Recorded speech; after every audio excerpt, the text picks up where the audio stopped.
అయితే సృష్టిలో ప్రతి చెట్టు మూలానికి ఔషధ గుణాలు ఉంటాయి, అవునా లేదా? ఒక చెట్టు వేరుగా నాకు కానీ దానిలో మెడిసినల్ వాల్యూ ఉంటుంది. అలాగే ఔషధం కాని వృక్షము లేదు, మంత్రము కాని అక్షరము లేదు అన్నాడు ఇక్కడ. అంత అందమైన మాట ఇక్కడ. అయితే అది ఔషధంగా ఎలా చేయాలో డాక్టర్ తెలుస్తుంది, అక్షరాన్ని మంత్రంగా ఎలా చేయాలో ఋషికి తెలుస్తుంది. అంతేగాని ప్రతి మొక్క ఔషధం ఏంటండి అని అడవులకు పోయి కనిపించే ప్రతి ఆకు వేసుకొచ్చామనుకోండి తిరిగి రాగలమో లేదో సందేహం, అవునా లేదా? ఔషధాలు ఔషధాలే, కానీ ఎలా వేసుకోవాలో అలా వేసుకోవాలి ఇక్కడ. అలాగా ఏ అక్షరాన్ని ఎలా కంబైన్ చేస్తే ఎలాంటి ఎనర్జీ పుడుతుంది అనేది కనుక మంత్రము నామం అని ఇప్పుడు కాన్సెప్ట్ లోకి వస్తున్నాం. నామయోగంలో మంత్రం నామం, మంత్రానికి నామానికి తేడా ఏంటి? మనం చెప్పినట్టు నామాలంటే మీకు నాకు కూడా ఉండొచ్చు, అది వ్యవహారం. కానీ భగవంతుడి నామాలు అలా కాదు. ఆయన లక్షణాన్ని, ఆయన తత్వాన్ని చెప్తే ఆయన ఎనర్జీ ఉంటుంది, ఆయన నామంలో ఆయన ఎనర్జీ ఉంటుంది, కంటెంట్స్ ద ఎనర్జీ. అదే మంత్రము అంటే అర్థం ఏంటంటే ఏ శబ్దానికి శక్తి ఉంటుందో దానికి మంత్రము అని పేరు. ఇట్స్ డెఫినిషన్ ఆఫ్ మంత్ర. ఏ శబ్దానికి సహజంగా శక్తి ఉంటుందో దానికి మంత్రం అని పేరు. కనుక వేదంలో మంత్రాలను ఉన్నాయి. అలాగే మంత్రశాస్త్రంలో మరొకటి ఉన్నది. మంత్రాలు 3 రకాలుగా ఉంటాయి. వైదిక మంత్రాలు, తాంత్రిక మంత్రాలు, శాబర మంత్రాలు అని 3 రకాల మంత్రశాస్త్రంలో. వేదంలో ప్రతి వాక్యము మంత్రమే. అలాగే తంత్ర మంత్రాలు రకరకాల బీజాక్షరాలతో కలిసి ఉంటాయి. 3వది శాబర మంత్రాలు. ఇవి మన దేశాల్లో గిరిజనులు సామాన్యులు వాళ్ళకు విద్యలు ఉండేవి. మనం వాళ్ళ నాగరికలు చేస్తామని ప్రాంతితో వాళ్ళకు ఉన్న విద్యలను ఓడగట్టాం, తెలుసుకోండి. వాళ్ళకి దురలవాట్లు అలవాటు చేశాం. కానీ శాబర మంత్రములవి వాళ్ళ దగ్గర ఆ మంత్రశక్తి ఎలా ఉంటుందంటే వాళ్ళు పాము ఒకవేళ పడగ ఎత్తి కనబడితే వాళ్ళ మంత్రంతో కట్టేస్తారు. మంత్రంతో పాముని కట్టే వాళ్ళు ఉన్నారు. పాములు నరసయ్య నా మధ్య ప్రసిద్ధి. అతను ఫోన్లోనే మంత్రం చెప్తే పాము విషయం పెరగకపోతుంది, అంత శక్తివంతులు ఉన్నారు. వీళ్ళు శాబర మంత్రాలు. ప్రకృతి మీద పట్టు వాళ్ళకు ఉంటుంది. వర్షాన్ని ఆపగలరు, వర్షాన్ని తేగలరు. అలాంటి అద్భుతమైన శాబర మంత్రములోని కొన్ని మంత్రములు ఉన్నాయి. అయితే ఇందులో ప్రతి మంత్రము నాకు చెప్పినట్టు శక్తివంతమైనదే. ఈ మంత్రంలో యోగంగా పనికొచ్చేటట్టు దేన్ని కాన్సన్ట్రేట్ చేసినా యోగంగా వస్తుంది. అయితే ఉత్తమ ప్రయోజనం కలిగించే మంత్రాలను ఎంచుకోగలగాలి. ఎంతకాలము మనకి డబ్బు రావడానికి ఈ మంత్రము, ఆరోగ్యం బాగుండడానికి ఈ మంత్రం అంటే ఇప్పుడు ఆరోగ్యం బాగుంది మంత్రం చేసిన తర్వాత ఏం చేస్తాం? కనుక ఎప్పుడు అన్ని అల్ప ప్రయోజనాల కోసం మాత్రమే పనికొచ్చే మంత్రాలు కాకుండా ఉత్తమ ప్రయోజనానికి పనికొచ్చి ఇంతకంటే ఎలివేట్ అవుతూ ఇంకా ఉత్తమ స్థితికి వెళ్ళడానికి పనికొచ్చే మంత్రాన్ని మనం ఎంచుకోవాలి. అది తెలుసుకోవాలి ఇక్కడ. అలా ఎంచుకోవడానికి పనికొచ్చేది అంటే భగవన్నామాలు. అది ఇక్కడ అవి మీకు ఇవి అవి 2 ఇవ్వగలరు. ఎందుకంటే మంత్రానికైతే నియమాలు ఉంటాయి. ఇది బాగా గుర్తుపెట్టుకోండి. మీకు దొరికింది కదా అని చెప్పి మంచి తంత్రశాస్త్ర గ్రంథం తెచ్చుకొని అందులో బీజాక్షర మంత్రాలు కొన్ని చేసుకుని జపం చేస్తూ ఉంటే ప్రమాదాలు జరుగుతాయి. అలాగే వేద మంత్రాలు కూడా మహావాక్యాలతో ఉంటుంది. వేద మంత్రములు ఆ వాక్యాన్ని స్వరలోపంగా చేయకూడదు, సంస్కారాలు లేకుండా చేయకూడదు. అందుకే దానిలో తర్ఫీదు పొందిన వాళ్ళు అవి చేస్తుంటారు మన క్షేమం కోసం. ఎందుకంటే డాక్టర్ మెడిసిన్ చదువుకున్నా మనకు ప్రయోజనం, కానీ మనమంతా చదవలేం, వాళ్ళు చేస్తారు. కనుక వాటికి కొన్ని నియమాలు ఉన్నాయి. మంత్రానికి కానీ నియమం తప్పితే ప్రత్యవాయు దోషములకు దోషం వస్తుంది. దీన్ని మన వాళ్ళు బెడిసి కొట్టడానికి మాట అంటూ ఉంటారు. మంత్రం పద్ధతిగా చేయకపోయినా, ఉచ్చారణ లోపమున్నా, నియమ లోపమున్నా బెడిసి కొడుతుంది. అందులో సందేహమే లేదు. అంతేనండి. ఇప్పుడు ఇంట్లో ఎలక్ట్రికల్ వైరింగ్ చేస్తాం, కావాలి ఎలక్ట్రిసిటీ, కానీ హ్యాండిలింగ్ జాగ్రత్తగా చేయాలి. అదే నేను ప్లగ్లో వెళ్ళి పెడతాను, రాగి తీగ పట్టుకుని దానిలో దూర్చుతాను అంటే ఎగిరిపోతాం, అంతే కదా. కనుక దాని హ్యాండిలింగ్ ఉంటుంది ఎనర్జీని. అందుకే మన వాళ్ళు కూడా మంత్రానికి పద్ధతి చెప్పారు.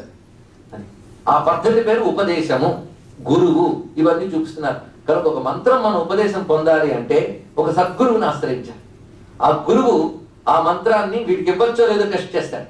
అది వాడు ఇచ్చే దక్షిణ బట్టి చోటు, వాడు ఉండేటటువంటి అర్హత బట్టి పరిశీలిస్తారు. ప్రధాన అర్హత ఒకటి ఉంటుందండి. మీరు కాలేజీలో ఆఖరికి ఎల్కేజీలో సీట్ ఇవ్వాలన్నా ఈ మధ్య ఎంట్రన్స్ పెడుతున్నారు తల్లిదండ్రులకి, అవునా లేదా? క్వాలిఫైడ్ అవునా? ప్రతిదానికి మినిమం క్వాలిఫికేషన్ లేదా ఎలిజిబిలిటీ ఉండాలి కదా. అలాగే వీడు మంత్రం కుతూహలంతో అడుగుతున్నాడా, నిజంగా ఇంట్రెస్ట్ తో అడుగుతున్నాడా, వీడికి ఎంతవరకు అర్హుడు, ఎంత చేయగలడు? ఇవాళ ఏదో మంత్రం అడిగేస్తాం, దాన్ని రోజుకి ఇంత చేయాలి, దానికి ఇంత పురస్కరణ చేయాలి, దానికి ఇంత హోమం చేయాలి, దానికి ఇన్ని ఉపవాసాలు చేయాలి. ఒక్కొక్క మంత్రానికి నియమాలు ఉంటాయి. ఈ నియమాలన్నీ పాటించితే వాడు యోగ్యుడైతే అప్పుడు గురువు పరీక్ష పెట్టి చాలా సంస్కారం చేసి పరీక్ష పెట్టి సంస్కరిస్తాడు. వాడిని ఇక్కడ సంస్కరించి అప్పుడు ఇస్తాడు మంత్రం. ఎందుకంటే మనం పాత్రలో పాలు పోయాలన్నా పాత్ర కడుగుతాం, అంతే కదా. అలాగే వాడి ముందు కడగాలి. కడగడం అంటే అర్థం వాడి మంత్రంతో సంస్కరిస్తాడు, శుద్ధి చేస్తాడు. దీన్ని షడధ్వ శుద్ధి అంటారు. ఇంత ఉంది శాస్త్రం, మంత్ర శాస్త్రం. అది it's a science. It has so many volumes. అది it's not mere belief or faith. తెలుసుకోండి ఇక్కడ దాని సైన్స్ దాని. మీకు ఇంకా తెలియాలంటే మంత్రశాస్త్రం మీద గొప్ప పుస్తకాలు రాసిన వాళ్ళ పేర్లు చెప్తారు, చదవండి. డాక్టర్ జాన్ వుడ్రాఫ్, ఈయన 19th centuryలో రాశాడు. నేను ఇక్కడ ఎందుకంటే చెప్తున్నాను, మన సంస్కృతిని ఎప్పుడో తిరోధకాలు ఇచ్చి ఇక్కడికి వచ్చిన వాళ్ళందరికీ కస్ఫూర్తి కలగడం కోసం చెప్తున్నాను. జాన్ వుడ్రాఫ్ అని వరల్డ్ పవర్ అనే పుస్తకం రాశాడు. వరల్డ్ పవర్, మంత్రశక్తి మీద రాశాడు ఆయన. ఎందుకంటే పాశ్చాత్యులకు ఒక అలవాటు ఉంది, అదేమిటంటే మేము తప్ప మిగిలినటువంటి దేశాలన్నీ అనాగరిక దేశాలు, వాళ్ళకి నాలెడ్జ్ లేదు, మేమే ఇచ్చాము అనే భ్రాంతితోనే మొత్తం ఆక్రమించుకున్నారు, మనల్ని దేని పనికిరాని వాళ్ళు అనుకున్నారు. అలా వచ్చినటువంటి పాశ్చాత్యులతో పాటు వచ్చిన వాడే John Woodroffe, belongs to 19th century. ఆయన వచ్చినటువంటి వాడు అక్కడ ఆశ్చర్యపోయాడు. ఈ మంత్రం యంత్రం చూసి మనం ఏమనుకుంటారా, ఏదో వాళ్ళు బిలీఫ్ అని కాదు. అలా ఎందుకు తీసి పారేస్తారు, ఒకదాన్ని స్టడీ చేయకుండా ఎందుకు మీరు కంక్లూజన్కి వస్తారని స్టడీ చేశాడు. స్టడీ చేసి ఆశ్చర్యపోయి సాధన చేశాడు. సాధన చేసాక ఎక్స్పీరియన్స్లు వచ్చాయి. దానితో ఆయన సర్పెంట్ పవర్ పుస్తకాన్ని, వరల్డ్ పవర్ పుస్తకాన్ని రాశాడు. సౌందర్య లహరికి భాష్యం రాశాడు ఆయన. తెలుసుకోండి, ఇక్కడ అత్యద్భుతమైన భాష్యం రాశాడు ఆయన. రాసి ప్రూవ్ చేశాడు. నేను ఆయన ఫోటో ఎలా ఉంటుందో చూడాలని సరదా పడ్డాను. పుస్తకాలు చదివేక దొరికింది. ఒక హిందూ మందిరం దగ్గర పంచె కట్టుకుని ఉత్తరీయం వేసుకుని కూర్చొని ధ్యానం చేస్తున్నాడు మహాత్ముడు. ఆశ్చర్యం. అలాగే ఈ మధ్య కాలంలో డాక్టర్ డేవిడ్ ఫురాలే అనేటువంటి ఆయన from the river of heavens అనే పుస్తకం, బేసిక్ బుక్ అది మీరు చదివిన ఆశ్చర్యపోతారు. అందులో మంత్రశక్తి గురించి ఎంత గొప్ప రాశాడు. ఆయన ఈ మధ్య దశమహావిద్యుల మీద పుస్తకం రాశాడు. మొత్తం కాళీ, తార, శ్రీ విద్య ఉపాసన చేసి అమ్మవారి సాక్షాత్కారం పొంది రాశాడు మహానుభావుడు. ఆయన మీ దేశంలోని న్యూ మెక్సికోలో శాంక్టిఫైలో ఉంటారు. ఆయనకి ఇటీవల ఇండియన్ గవర్నమెంట్ పద్మభూషణ్ ఇచ్చింది. మన వేదిక్ లిటరేచర్ మీద ఆయన చేసిన కృషి అంత గొప్పది. Doctor David ఫ్రాలే. ఆయన తన పేరును మార్చుకున్నాడు. మీరు ఆర్యూ డేవిడ్ ఫ్రాలే అని అడిగితే నో, ఐఎమ్ వామదేవ శాస్త్రి అంటాడు. పేరు మార్చుకున్నాడు. తెలుసుకోండి, నేను just it's for inspiration to youth అందుకు చెప్తున్నాను నేను. ఎందుకంటే నేను ఇండియాలో చెప్తున్నా, ఏదైనా పండితులు చెప్తూ ఉంటాడులే, మా ఆవిడ పిలిచింది కనుక నేను వచ్చాను కానీ అని ఆయన, మా ఫ్రెండ్ బోర్ పడలేక నేను వచ్చాను కానీ అని వీళ్ళు అనుకుంటూ ఉంటారేమో. కొంచెం నిద్ర లేపడం కోసం నేను వీళ్ళు పేర్లు చెప్పాను. అంతేగాని విదేశస్తులు మన దాంట్లో గొప్ప జ్ఞానులని చెప్పడం నా ఉద్దేశం కాదు.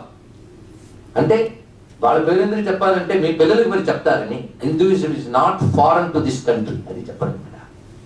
It is not a foreign element, అది యూనివర్సల్. ఎవరైనా ఎక్కడైనా సాధన చేయవచ్చని చెప్పడం కోసం ఈ విషయం చెప్పాను కానీ మరొకటి కాదు. మంత్రానికి నియమాలు ఉంటాయని చెప్పడం దీని యొక్క ఉద్దేశం.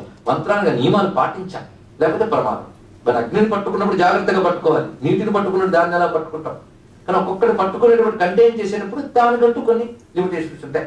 అది అలాగా మట్టి కుండలో మనం అగ్నిను దీన్నో పట్టుకోగలం, కానీ వాయువుని పట్టలేం. వాయువుని పట్టాలంటే దానికి ఒక ఎక్విప్మెంట్ కావాలి. అలా మంత్రానికి కూడా కొన్ని నియమాలు ఉంటాయి, కొన్ని పద్ధతులు ఉంటాయి. అయితే అవన్నీ తెలుసుకు చేయడం మహా కష్టం.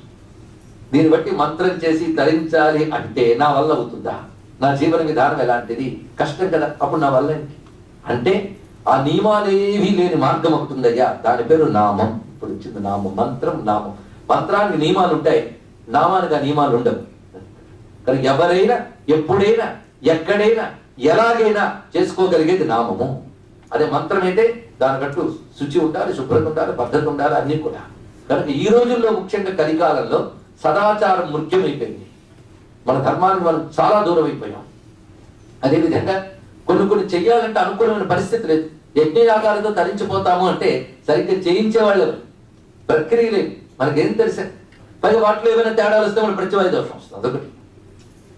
కాబట్టి ఏ దోషం లేనిది మధ్యలో ఆపేసిన దోషం రాదు, కొనసాగిస్తుంటే బాగుంటుంది.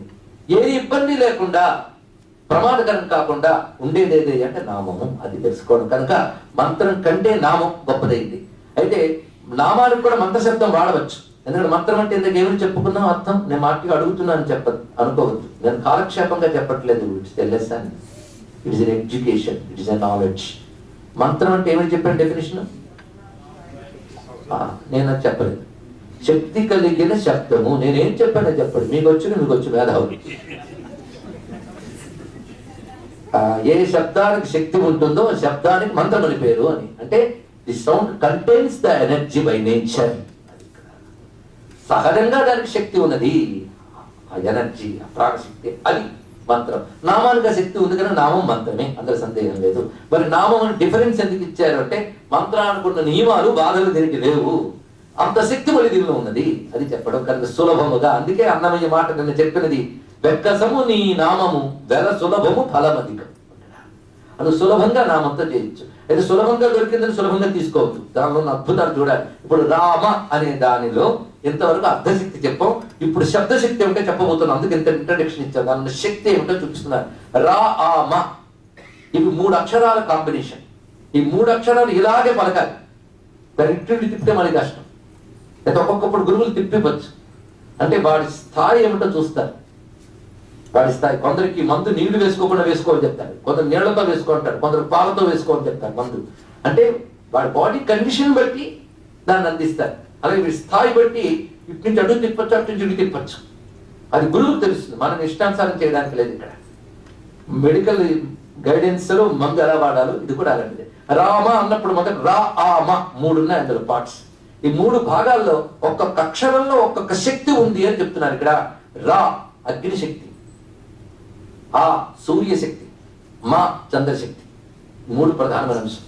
ఎందుకంటే కొన్ని దశాబ్దాల క్రితం ఆంధ్రదేశంలో ఒక విషయం జరిగింది, ఆశ్చర్యకరమైన సంగతి. ఒక మహానుభావుడు ఉన్నాడు, చాలా ప్రసిద్ధి చెందినటువంటి మహాపండితుడు.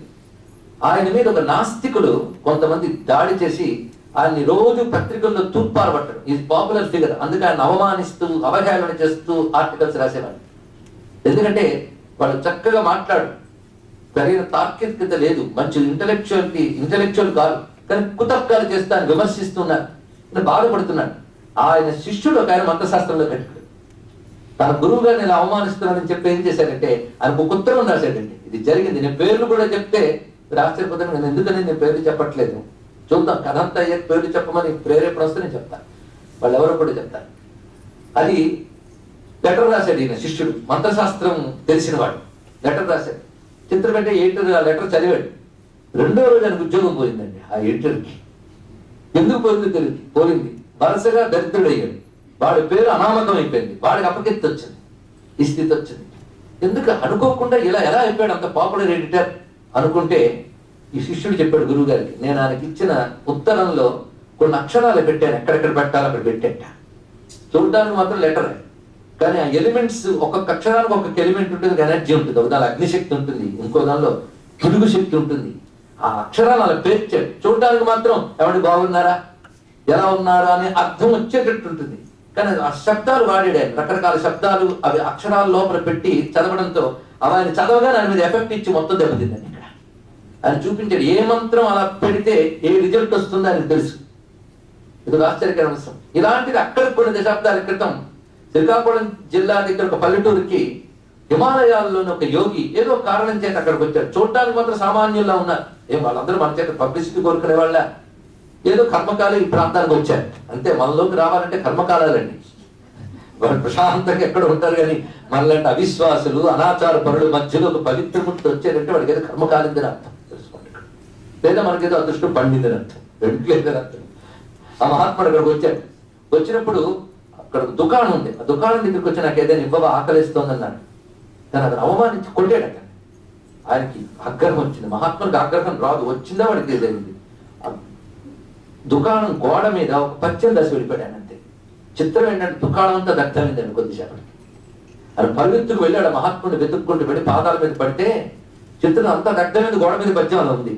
ఆయన పద్యంలో చిన్న మార్పు చేసి రాస్తే మళ్ళీ సెట్ అయ్యాడు మొత్తం కూడా. అంటే రాసిన పద్యం లోపల ఏ బీజాక్షరాలు పెడితే అగ్నిశక్తి జనరేట్ అవుతుందో పెట్టాడు. ఇవన్నీ తెలియాలండి, సామాన్యం కాదు. మంత్రశాస్త్రము నామా అనుకున్న శక్తి చెప్పడం అంటే అక్షరానుకున్న శక్తి ముందు నేను చెప్తే తర్వాత నామా అనుకున్న శక్తి మీకు చెప్పచ్చు.